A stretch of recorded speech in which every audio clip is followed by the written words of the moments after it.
मोड़ी कहते हैं। लेकिन मैं काफी देर से देख रहा हूं मोड़ा और मोड़ी, लोड़ा और लोड़िया, छोरा और छोरी, ये गांव की कुछ भाषा है। लेकिन एक चीज नहीं समझ पाया साहब मैं, क्योंकि गांव में को आती नहीं हूँ। अब गांव में को आती कहा समझ पा, पढ़े लिखे के पीछे आएंगे। और एक मैडम आई, उनको मतलब ना समझ पा मैं। हाँ, नहीं समझ में नहीं आई कहानी का। भाई मैं ये चाहूंगा कि जी उनको मतलब मुझे का बताई दो, तुम्हारे हाथ जोड़ा, तुम्हारे पाँव छूंगा। देखिए, अगर अच्छा लग रहा हो तो भैया, मैं ऐसा तो नहीं, बोर तो नहीं कर रहा मैं किसी को। देखिए, वैसे मैं स्टेज पाए में पाई से कभी नहीं है। हाँ, हालांकि आपके आशीर्वाद से मैं 2-3 फिल्में भी कर चुका हूँ, और 17 अप्रैल को मेरी फिल्म भी रिलीज हुई थी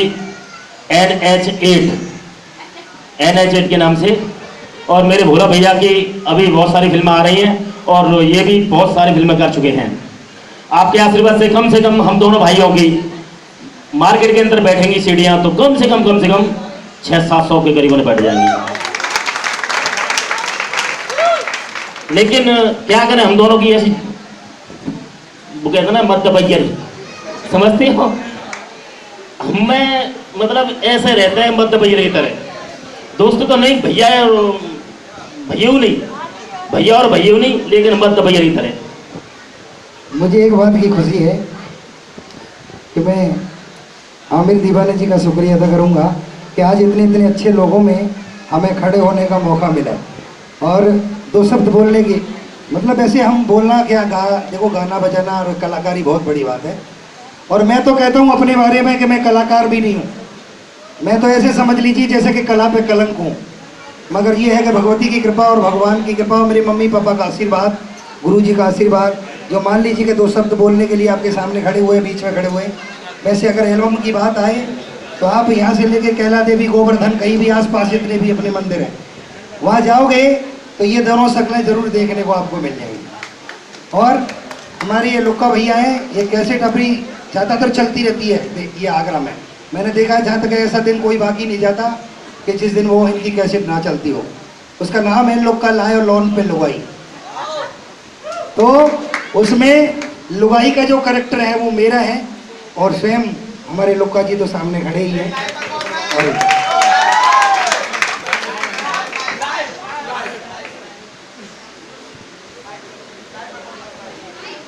भैया के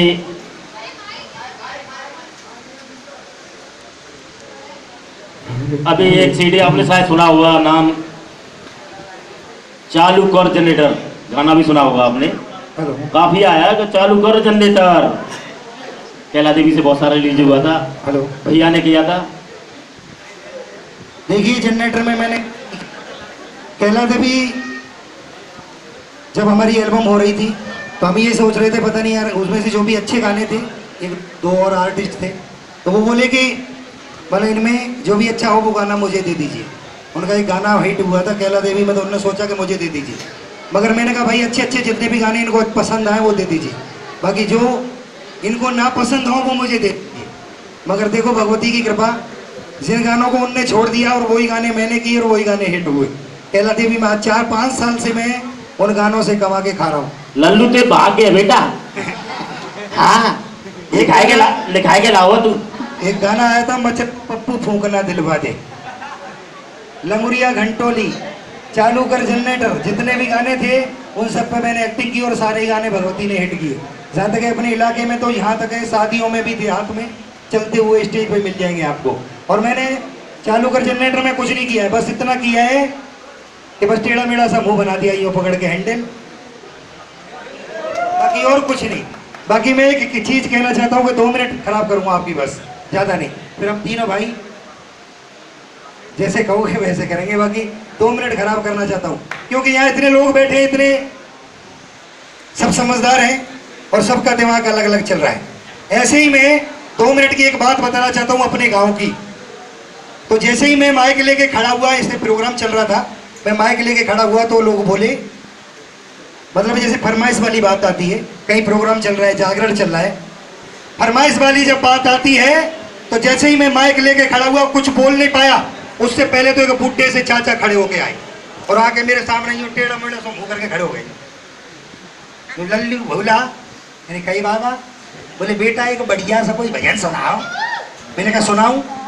मैंने कहा भजन सुनाऊं बाबा। और जैसे ही मैंने भजन सुनाने का मूड बनाया, माइक मुंह की तरफ ले गया, मैं फिर कुछ नहीं बोल पाया, जब तक दूसरे चाचा सामने ठाड़े। लल्लू आनंद नहीं आओ बेटा, वही वाली बात। मैंने कहा आनंद नहीं आया, बोलो क्या सुनोगे? बोले भेंट सुनाओ। जैसे ही मैंने भेंट सुनाने का मूड बनाया, मैं फिर कुछ नहीं बोल पाया, तब तक तो सामने से एक बूढ़ी सी अम्मा खड़ी होके आई, साड़ी उठा रहा खड़ी है। यूं लल्लू भोला, मैंने कहा खाए अम्मा, यूं बेटा को टपका तो सो लांगुरिया दे तो नाच।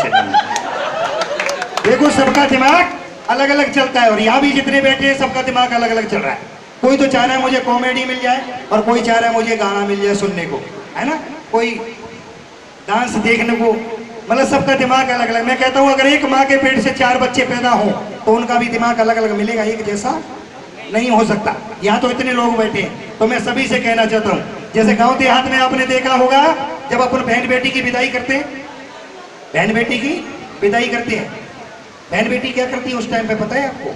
विदाई के टाइम पे, विदाई के टाइम पे क्या करती है सबको पता होगा, रोती है ना। और आजकल रोना धोना हो गया बिल्कुल।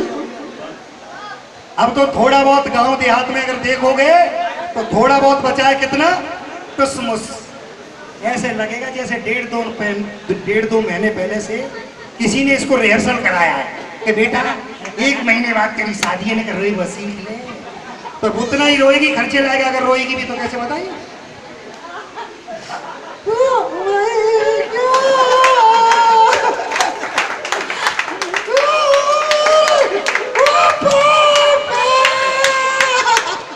इतना ही रोएगी, खर्चे लाएगा। और सिटी में देखो तो बिल्कुल खत्म, वहां तो रोना धोना बचा ही नहीं है।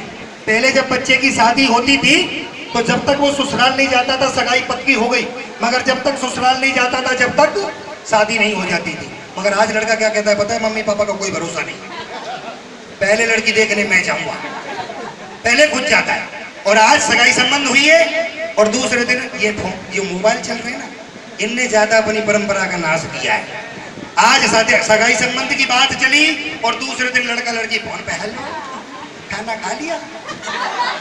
ये पहले होगी, चाहे दोपहर हो रहा है, चाहे सुबह, चाहे शाम। और मैं एक चीज कहना चाहता हूँ कि सिटी में तो बिल्कुल ही रोना धोना बंद हो गया। आमिर भैया, मैं कह रहा हूँ सिटी में रोना धोना बिल्कुल बंद है। सिटी में तो बस जब गाड़ी में बैठ जाएंगी, चलने की तैयारी है, उस टाइम पे बस थोड़ा सा एक्सप्रेशन चेंज होंगे फेस के, बस। वो भी कैसे पता है? टेढ़ा मेढ़ा सा मुंह करके गाड़ी में से जब बैठ जाएंगी, थोड़ा मोड़ा सा एक्सप्रेशन चेंज करेंगी, बस यूं बोलेंगी, मॉम मॉम बाय, थोड़ा सा मामला बस। और एक और शब्द बोलती है पता है क्या? गाड़ी में जब चलने को तैयार है, डैड बाय, और बस इतना रोएंगी और गाड़ी में बैठी गाड़ी ले जाए। अगर मैंने 2 शब्द बोले मॉम और डैड, मॉम और डैड, अगर ये दोनों शब्दों के सामने 2-2 शब्द अपनी तरफ से बढ़ा लो तो मम्मी भी साफ और पापा भी, क्योंकि मॉम के आगे 2 शब्द बढ़ाने हैं क्या? बत्ती, तो मम्मी की तो है गई मोमबत्ती। अगर डैड के आगे 2 शब्द बढ़ा दो बॉडी, तो डैडी की है गई, दोनों ने साफ कर पूरी गाड़ी बेटी गाड़ी। अब मैं कहना चाहता हूं कि अगर ऐसी बहन के अगर भैया हो 4 अलग अलग दिमाग के, कैसे कि देखो मैं कह चुका हूं पहले ही कि सबका दिमाग अलग अलग होता है। अगर 4 भैया मिल जाए ऐसी बहन को, वो भी अलग अलग दिमाग के, और कैसे हो कि पहला भैया कैसा है 24 घंटे नेतागिरी में दिमाग है, कुर्ता पजामा पहन लिया, सुबह से शाम तक न्यूज में देख रहा तो कोई नरेंद्र सिंह मोदी आज क्या कर रहे हैं, सोनिया गांधी आज क्या कर रहे हैं, दूसरा कोई काम नहीं है। और घर पे अगर खाना भी मंगा रहे हैं ना बच्चों से, तो ऐसे लग रहा है जैसे स्टेज पे भाषण दे रहे हो, 24 घंटे वही भूत सवार है, जो प्लीज सजनो खाना लाओ,